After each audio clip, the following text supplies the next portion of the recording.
ပြူစားခံရတဲ့လူနာကအမျိုးသမီးပြအသက်ကတော့45လောက်ပဲရှိသေးတယ်ရွှေတွေဝစ်ထားတာလဲတီးနေတာပဲအဲ့ဒါနဲ့ကျုပ်လဲလူနာရဲ့မျက်လုံးကိုတေချာအာယုံစိုက်ကြည့်ပြီးတော့ဘသူလောက်တာလဲလို့မနှောမှာအာယုံခံလိုက်တာအာယုံမှာအမျိုးသမီးငယ်တစ်ယောက်ရဲ့မျက်နှာလာပေါ်တယ်ကျုပ်လဲတီးလိုက်ပြီပေါ့ဗျာအဲ့ဒါနဲ့အမိန်ပြန်တန်းနေထုတ်ပြီးတာနဲ့ပြူစားထားတာဘသူမဆို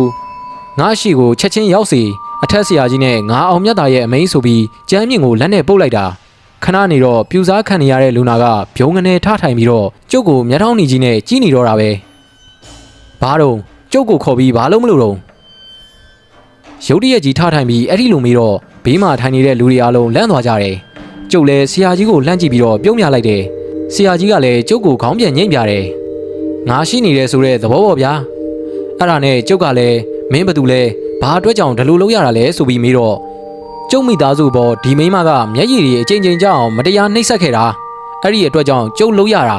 ကျုပ်ဒီလိုလုပ်တာကိုမကြည်နပ်ဘူးလားကျုပ်နဲ့ပညာချင်းပြိုင်မလို့လားမလောက်လေးမလောက်စားကောင်းကများနိုးနှံ့အောင်ဆင်သေးရဲ့လားကိုလည်းမေးကြည့်ပါဦးစလာတာနဲ့ဝုံတိုင်းကိုကျဲတော့တာပဲအဲ့ဒါကိုအောင်မြတ်တာကဘာမှပြန်မပြောပဲလေထဲမှာလေးခွက်ရင်တစ်ခွက်ဆွဲလိုက်တာကိုဆရာကြီးဦးတိတ်ခကလှမ်းမြင်လိုက်တယ်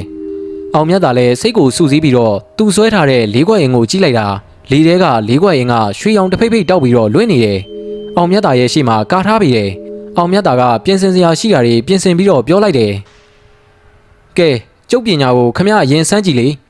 ခမရနိုင်ရင်တော့ကျုပ်အသက်ကိုခမရယူသွားတကယ်လို့ခမရရှုံးရင်တော့ခမရရဲ့ပညာတွေအားလုံးကိုလှူသွားပါကဲဘလို့လဲစိန်လိုက်လေခမရတေးဖို့သာပြင်ပြီးတော့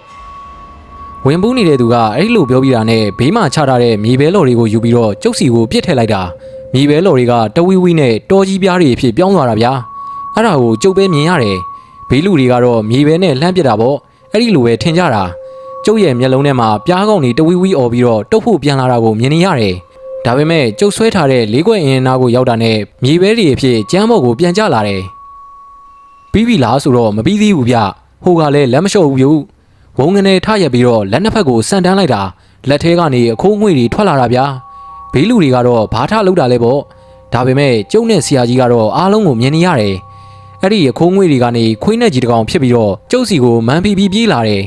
ဆရာကြီးကကျုပ်ကိုတတိထားဆိုပြီးလှမ်းတတိပေးတာကိုကြားလိုက်ရတယ်